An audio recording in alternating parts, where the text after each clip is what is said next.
Tila sinasabi nila na fake news daw si Pangulong Duterte. Fake news nga ba o mali lang yung tanong ninyo kaya iba ang sagot ng ni BBM? Saksi, si Ivan Mayrina. Yung mga bangko.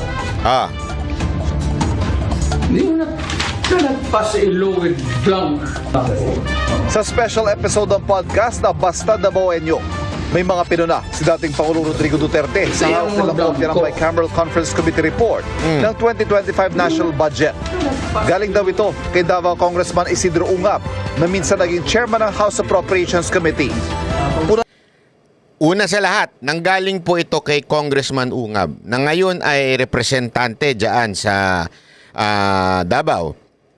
At itong si Ungab, hindi lamang po ito simpleng representante. Dati rin po itong naging chairman ng appropriation. So alam niya po ang takbuhin dyan. Alam niya po kung anong klase at papaano nagkakaroon ng gaguhan dyan sa appropriation. Tuloy natin, ha? Ni Ungab, 13 pahina sa BICAM report ng 2025 budget ang may mga blanco sa halaga ng nakalaang pondo. Gaya raw nitong pondo ng NIA o National Irrigation Administration at PCA o Philippine Coconut Authority. Ayan, tingnan mo yung ayan. Delete the amount in figure 74. Naku po, ang tindi nito. Hindi ito milyon and replace with blank. Okay. After the acronym PCA, delete the amount in figures. Naku. Ang total, naku. Ang tindi na mga blanco na ito, dinaig pa yung yung mga cheque dyan. Irrigation Administration at PCA o Philippine Coconut Authority, BIFAR o Bureau of Fisheries and Aquatic Resources, pati ang pondo sa small-scale irrigation projects. Ay, grabe. At sa agricultural machines, Nako. equipment and facilities. Nako. Karamihan daw sa mga may blanco nasa pondo ng Department of Agriculture. May blanco rin daw sa unprogrammed appropriation. Naku po. Ang BICAM Unprogram appropriation. Bakit blanco yan? Alam naman natin pagka unprogram appropriation, wala pang pinaglalaan ng pondo. Pero blanco. Anak ng tutsang kalabaw, blanco. Sa madaling salita, pag blanco, blanco. So pwedeng lagyan, di ba? Alam mo ako, pag pumipirma ako ng cheque, ang talagang unang nilalagay ko dyan, yung amount. Di ba? Kunwari, para kunwari itatransfer ko amount at saka kung si kaninong kung kanino you pay to ganyan, di ba? Importante 'yun kasi at least kung malagay mo na yung amount hindi na mababago yan, di ba? Tapos yung pay to importante rin yan para yung nagnakaw hindi na pwedeng na mapunta sa kanya kasi nakasulat na yung pay to. Dito blanco. Unprogram. Ibig sabihin, wala. Hindi alam kung saan dadalhin. Tapos, blanco pa yung amount. Ay, napakatarantado ng gumawa nito. report ang resulta ng pagtutugma. Nako! Ayan. Eto, mamaya tingnan nyo. Importante itong apat na to. Etong sa kaliwa, si Romualdez. Etong nasa kanan ni Romualdez, sinibak na si Saldico. At ito naman sa kanan ni Zaldico, walang iba kundi si Grace po. Alam na natin yan, karakas yan. At si Escudero. Nako. Tuloy. Para magkaibang bersyon ng Kamara at Senado ng panukalang national budget. Nira-ratify ang BICAM report ng Kamara at Senado na isusumite sa Pangulo para mapirmahan. Nako. Kapag napirmahan ang General Appropriations Bill o GAB, magiging General Appropriations Act o GAA. So the House and the Senate. Linawin natin to, napaka-importante. So the House. Magiging General Appropriations Act. Ratify ang BICAM report ng Kamara at Senado saka isusumite sa Pangulo para mapirmahan. Kapag napirmahan ang General Appropriations Bill o GAB. Yung General Appropriation Bill, yan po yung manggagaling sa BICAM.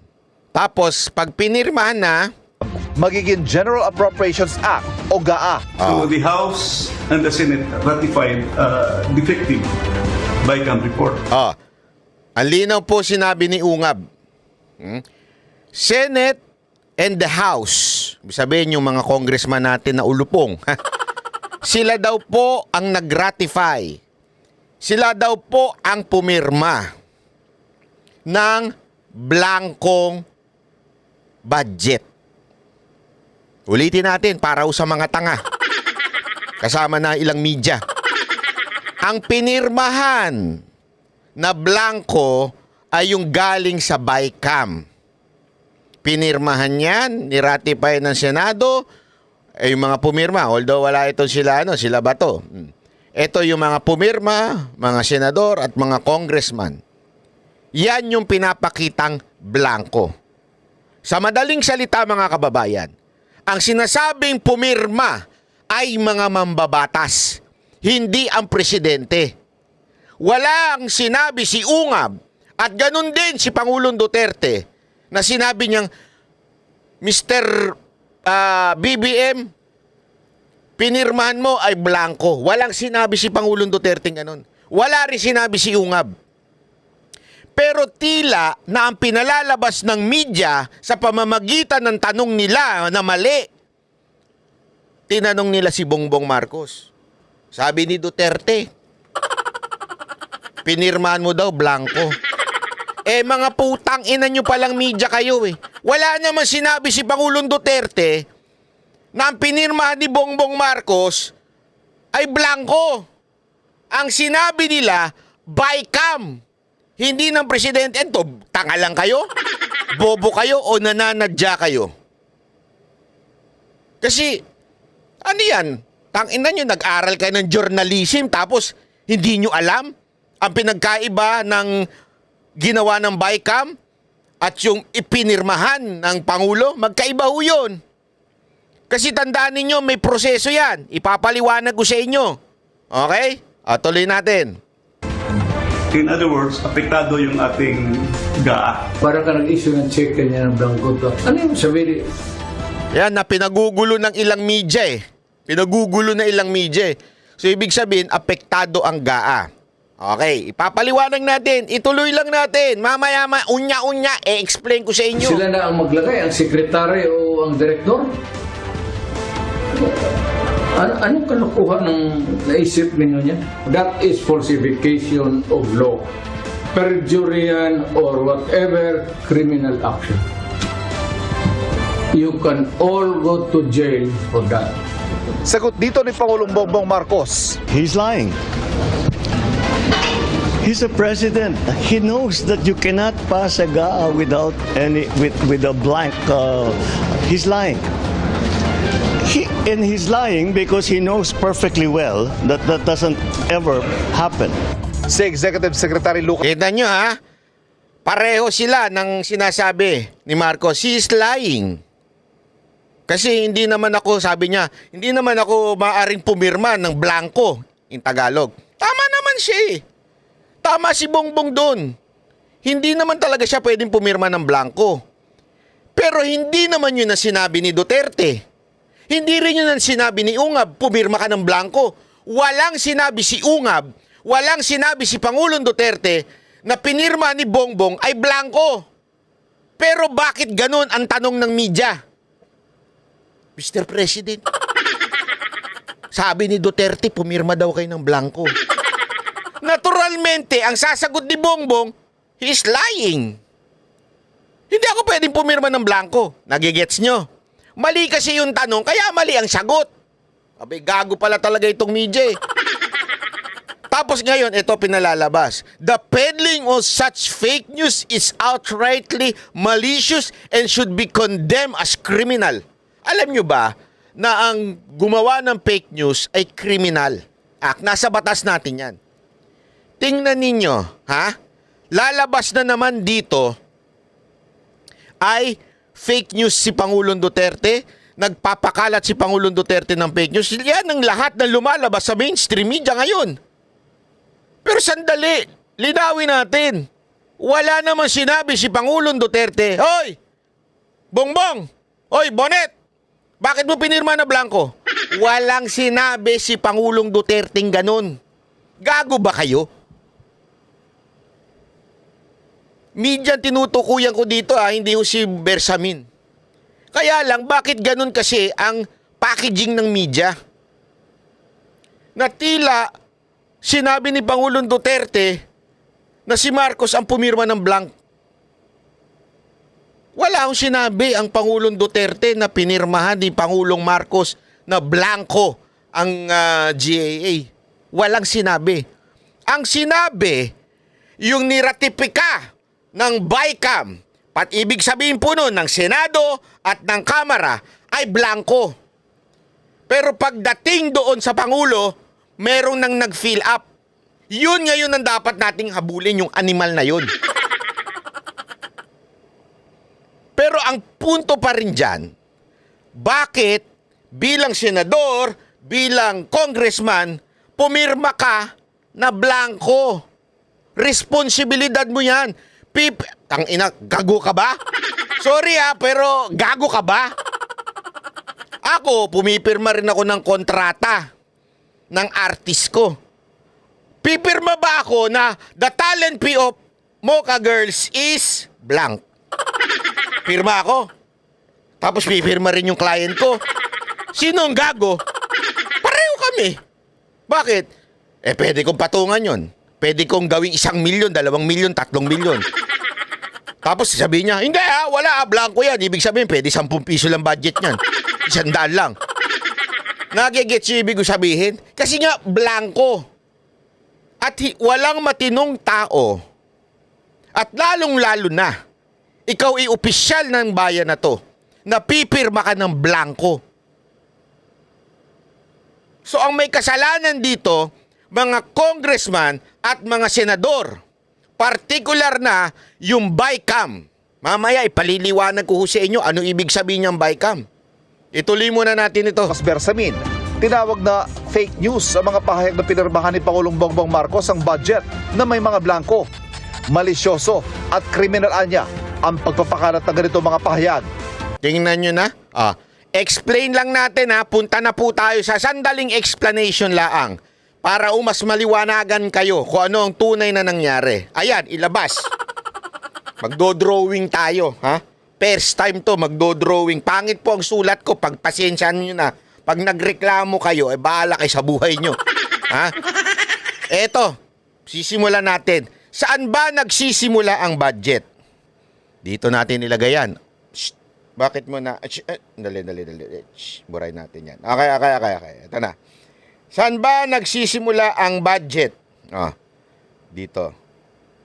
OP, o Presidente, Office of the President, nag-uusap sila ng Department of Budget Management, DBM.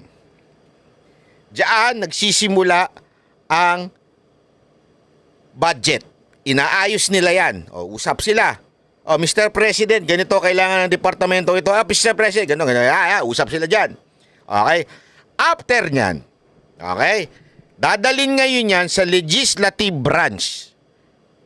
Sila po ang mag-check. Sino po yun? Sila po ay ang senador. Pupunta yan dyan. Yan natin. Pupunta yan sa Senate at House. Ibig sabihin, House of Representative.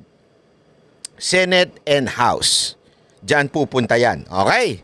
Ngayon, pag pinag-uusapan nila, yan yung pinag-aaksayan ng sobrang tagal. Anong responsibility nila? Busisiin ang bawat departamento kung, nagamit nyo ba? Saan nyo ba ginamit? Ganito. Bawal pong magdagdag itong mga senador at mga house, itong mga congressman natin. Bawal po silang magdagdag, pakialaman ng budget. The only thing they can do, sasabihin nila, ganito yan. Hindi pwede ito kasi ganyan, ito yan. Dahil mali ang paggamit nyo, hindi maganda yung paggamit nyo, ganito. Pag-uusapan nila yan. Hindi ko sila pwede magdagdag dyan. Ibig sabihin, gusto namin ng dagdagan tong budget nato. Dadagdagan namin yung budget. Hindi ko pwede. Okay? After ng Senate, separate po yan Senate and House. Separate na gagawin nila yan. Magsasama sila ngayon. Pagsama niyan, ganun yan. Magsasama yan sa tinatawag na BICAM. Ibig sabihin yan, BICAM is dalawang house. Ibig sabihin, dalawa. Yung lower house at saka yung Senate. Pagsasama sila, yan yung pumipila-pila sila, mahaba silang ganun, para silang, alam mo yun, sa mga parliamentary ganun, mag-uusap sila. Ito, ganito na pag-usapan, bla bla bla bla bla bla, ganyan. Pagkatapos niyan, pupunta ngayon sila doon sa small committee ng BICAM. Sino ho yun? Yun na. Ayan na, nagsisimula ng himala. So pagkatapos pag-usapan na sobrang tagal-tagal, Hindali, magulo to. Ayusin natin para hindi Ayusin muna natin. Ayan, sorry naman. Ayan. Kasi hindi po talaga ako marunong masyadong dito yan, ha. So, Senate at saka House, HOR nalagay natin, House of Representative. After nyan, pangit mo talaga magsulat, BICAM, di ba? Pagkatapos ng BICAM, pupunta yan dun sa apat. Sino yung apat na yan? Yung pinakita natin kanina.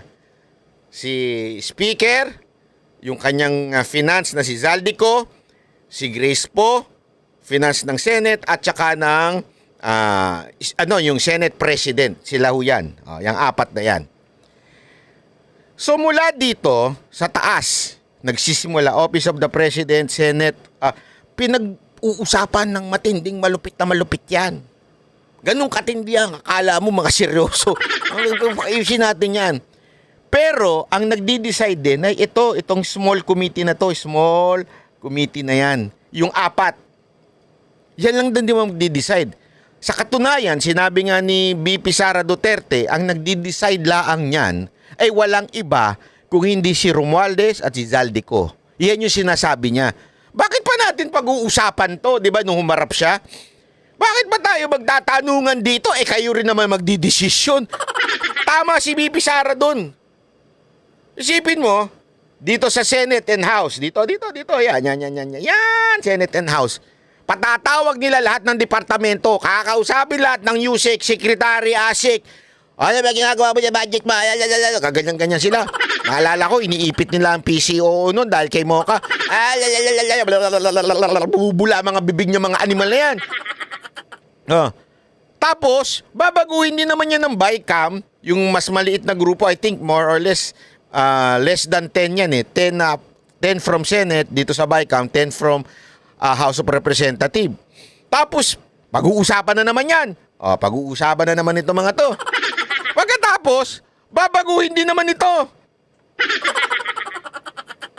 Ang revelasyon pa nga ni VP Sara Duterte, magdidesisyon din naman yan si Romualdez at si Zaldico. Kasi nga si Zaldico pa yung dating chairman ng appropriation na di umano sinibak ni Zandro. Sinibak.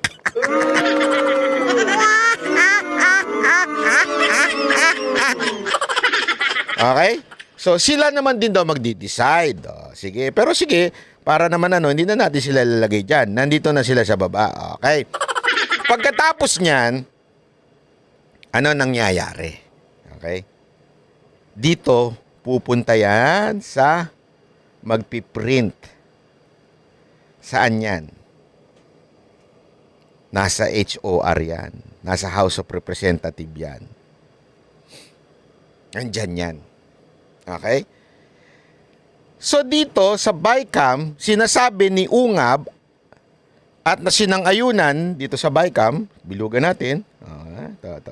Sa BICAM, sinasang-ayunan ni Pangulong Duterte yung sinabi ni Ungab na diyan, blanco. Blanco daw yan. Pinakita kanina, mga blanco. Di ba? So, sino pumirma dyan? Tanungin ko kayo.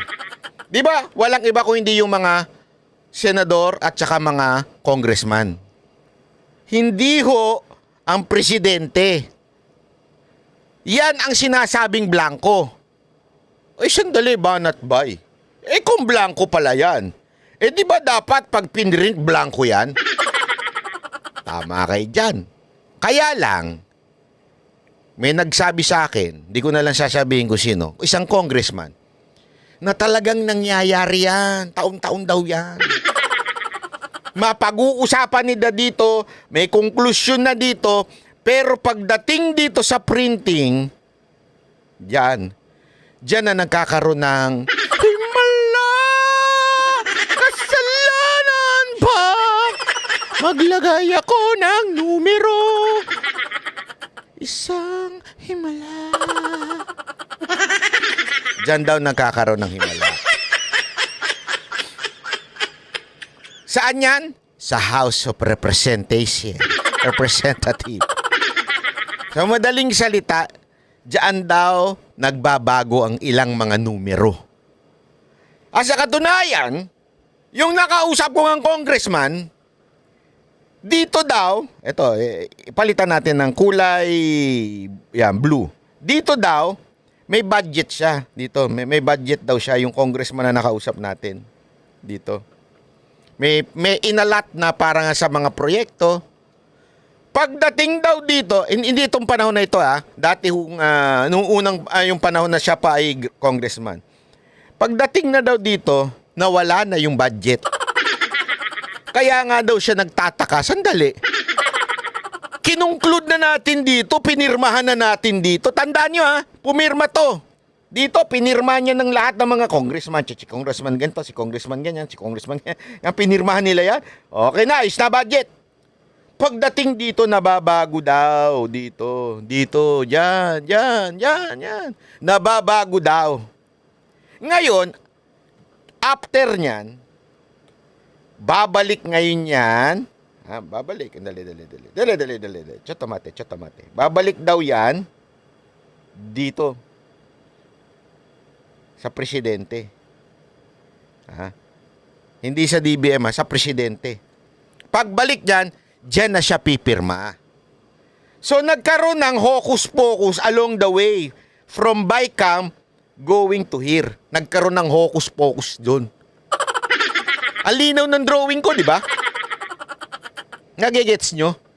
Diyan nagkakaroon ng hocus-pocus. Yan yung sinabi ni Ungab, yan din yung sinang-ayunan ni Pangulong Duterte. Nagigets nyo? So, hindi po totoo na nagpapakalat ng fake news si Ungab at si Pangulong Duterte. Ang fake news talaga ay yung mga medyang mali ang tanong. Bakit? Ano sinabi nila?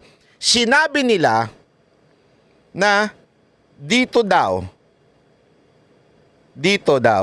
yan, diyan daw sa presidente yung blanco. Walang sinasabi si Pangulong Duterte at si Ungab na dumating sa presidente yung printed na budget na blanco. Kaya may punto rin yung sinasabi ni Marcos at ng DBM na sinasabi nila, hindi blanco yan Hindi blanco yan. Nung dumating sa amin yan, hindi blanco yan. Hindi maaaring pumirma si Marcos dyan ng blanco. Tama naman yun. Hindi nga blanco nandito na. Pero dito, sa baba, dito, dyan, dito sa BICAM, dyan, blanco yan. Yan yung sinasabing illegal, kriminal, na pipirma ka ng blanco. Tama, mali. Di ba? O, papaliwanag natin. Nang mas madaling layman's term, ika nga. Chotomate. Dali, baka mamaya may ibang lumabas.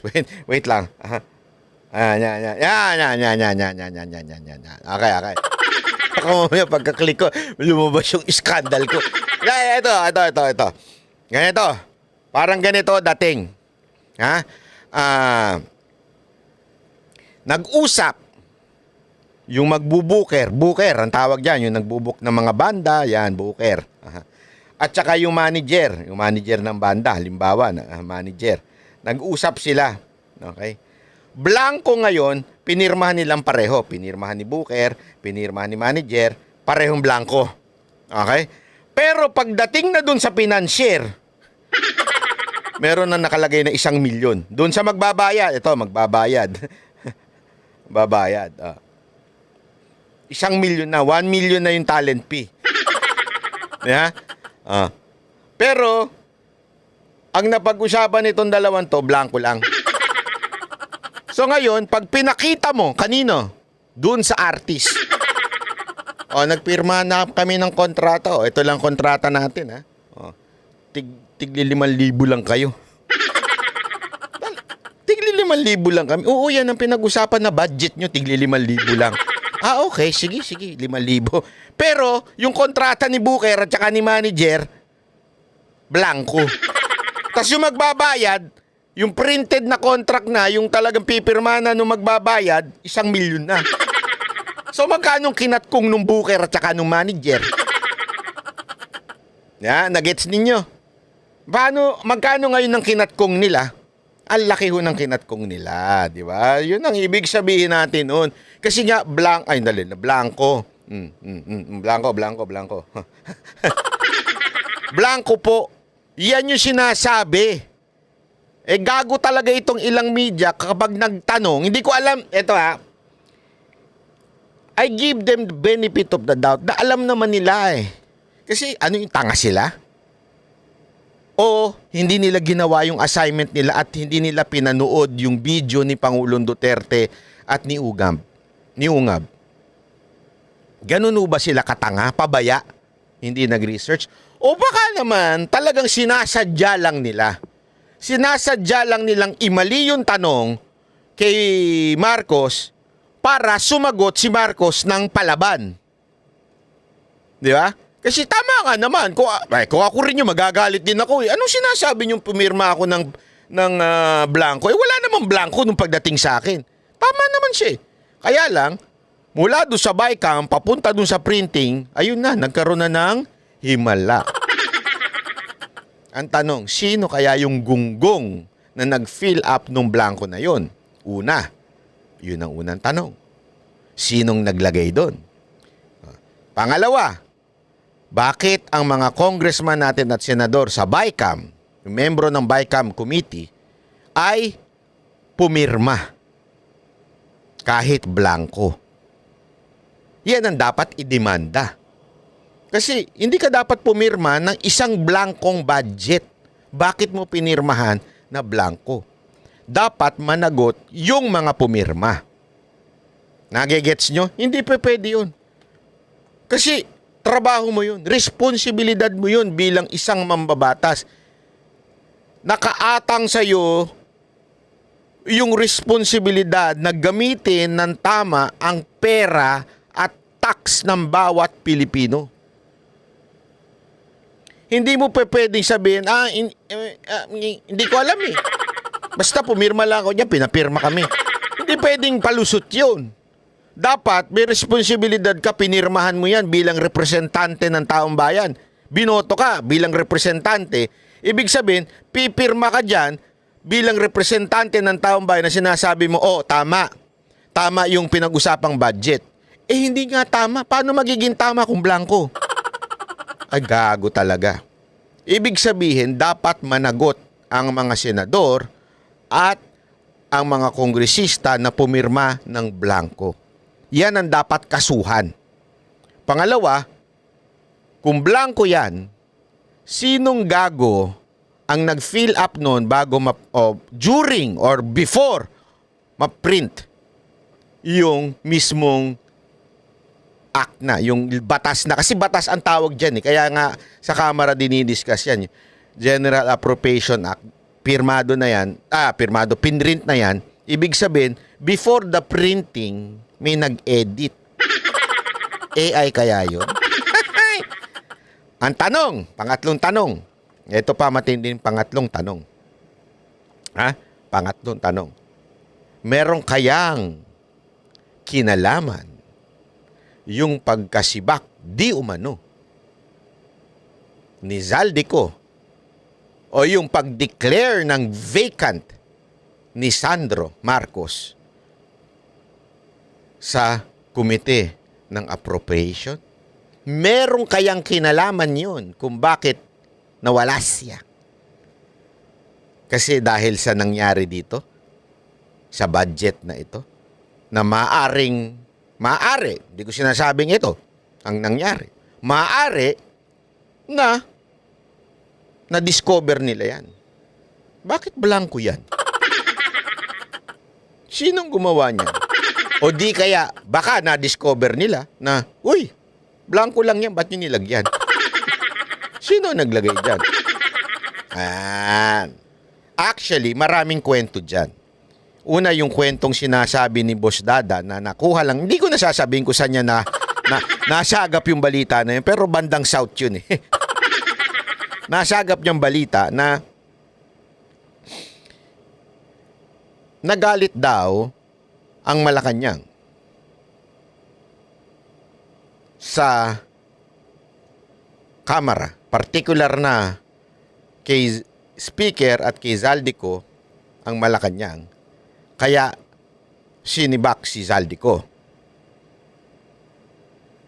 Ngayon, ang siste ayaw daw pumayag ni Speaker. Yun ang kwento. Di umano. Alleged lang, po ito, kwento-kwento lang. Galing sa South. Di natin papangalanan kung kanino galing. Pero kinuwento ni Boss Dada. Tapos, galit na galit daw si Speaker. Pero walang nagawa. Bakit? Sino ba nag-declare na vacant ang seat? Ibig sabihin, di ba? Naalala nyo, didiscuss natin. When you say vacant ang seat, is parang finire mo na yung tao. Sino ba nag-declare niyan? Walang iba kung hindi anak ng presidente. Nag-away daw. Nagkaroon daw ng hindi magandang ano. Dahil nga, dito sa budget na ito.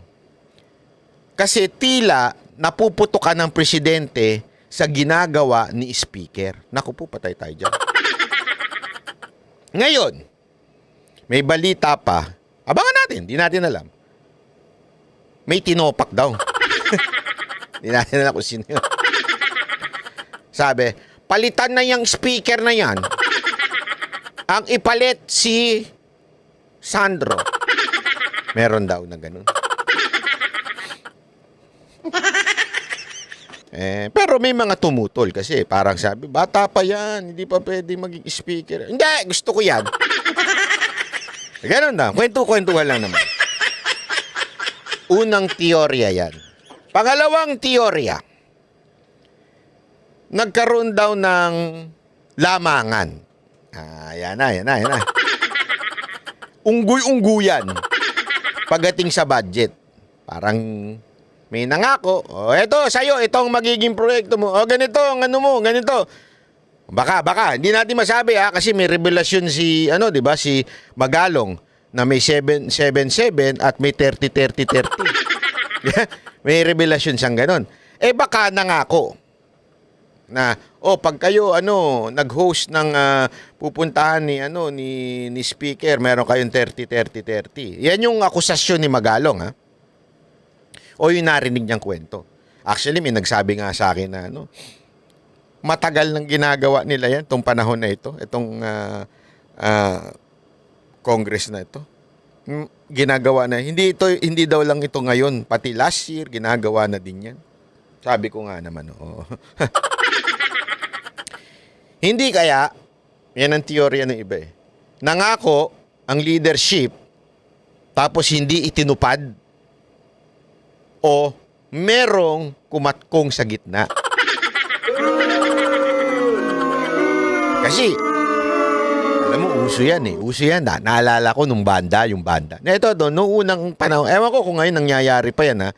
Kasi sa akin, wala namang kumakatkong na ganyan. Naalala ko nung unang panahon yan, kunwari, yung mag-audition yung banda. Di ba? Mag-audition yung banda. May manager doon. Okay? Merong entertainment manager. Magkaiba pa yun. Entertainment manager at saka yung manager mismo ng bar. Yung entertainment manager, sasabihin niya doon sa banda, oy, meron ako 1,000, papatungan ko ng 1,000. Siyempre, may manager din yung banda.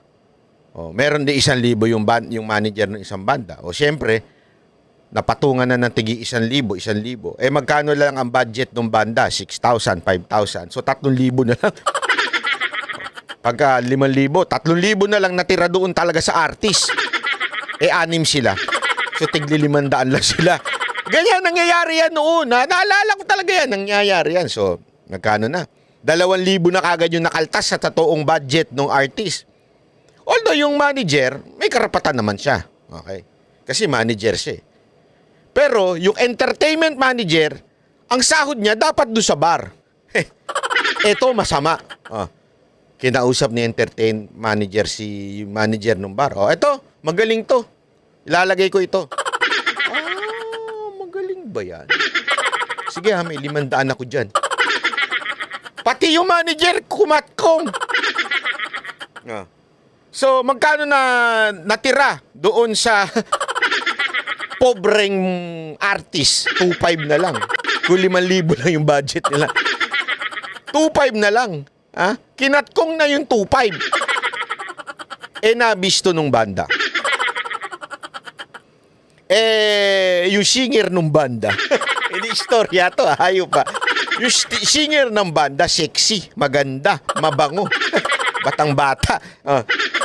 Kursunada nung may-ari nung bar. Tayo dyan. So sabi niya, gusto ko yung banda nyo bibigyan ko kayo ng pwesto dito. Araw-araw kayo. Para araw-araw kitang makakita at makakasama. Sabi niya siyempre yung singer ng banda nagalit. Kayo may nagtatrabaho dito, itong mga entertainment manager, tsaka itong manager ng bar. Kinakatkong pa kami. Sumbong ko nga doon sa may-ari. Lakas ako doon sa may-ari. Kursunada ako nung may-ari. Sinumbong ngayon nung singer na babaeng sexing mabangot. Press na press doon sa may-ari ng bar. At sabi nung may-ari ng bar, ganun ba? Hindi mo natatanggap yung buong budget? Iha ako na lang magbigay sa'yo ng budget. Di ba lang ganun? Ibang istorya yun. Iba yun. Sa ano yun? Sa tik-tik yun na istorya. Sabi niya, ganun ba? Kumakatkong yung manager ko tsaka yung aking entertainment manager. Sibakin natin yan. Ganun daw ang nangyari. Di umano. Diyan sa kamera. Nagkakaroon daw ng katkungan. Hindi ko na lang sasabihin kung sino. Wala akong papangalanan kung sino yung kumakatkong.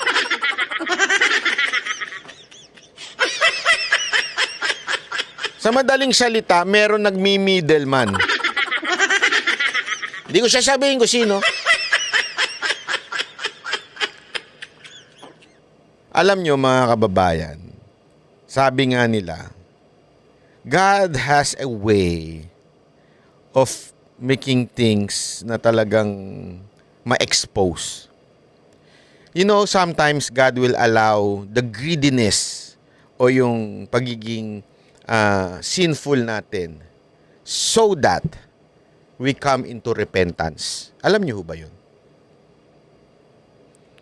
Nasa ano yan? Nangyari yan sa Old Testament, dun sa Pharaoh, di ba? Yung tumigas ng tumigas ang puso niya, yumabang ng yumabang siya, yung ayaw niyang pakawalan ang Israel na pinaglalaban ni Moises. Ganun din po, nangyari din po, yan. Merong instruction sa Acts, sa New Testament, na pag merong kang kapatid, sa pananampalataya, i-correct mo. Pag ayaw niya magpa-correct, dalhin mo sa mas mataas sa loob ng iglesia para kausapin. Ipakorek mo. Kung ayaw niya pa rin mag-repent, alam mo sabi ng Biblia? Ibigay mo kay Satanas. Ang tindi nun, mga kababayan. Bakit? Hindi dahil sa hindi mahal ng Panginoon yung tao. Anong ibig sabihin nun? Dahil, para yung tao tumodo dun sa kasalanan niya, at pag tumodo siya dun sa kasalanan niya, babagsak siya. He will suffer. You know why? Kasi hindi naman intensyon ng demonyo o ni Satanas na pagandahin ang buhay ng tao. 'Di ba? Sabi nga, 'di ba, the thief comes to kill, steal, and destroy you. So pag ikaw, dahil antigas ng ulo mo, ayaw mo magpadisiplina, ayaw mo baguhin yung sarili mo, hahayaan ng Panginoon na tumigas ang puso mo, hahayaan ng Panginoon na malulung ka dun sa kasalanan mo kasi magkakaroon ka ng talagang matinding pagbagsak sa buhay. And that, sabi ng Diyos sa New Testament, will lead into repentance.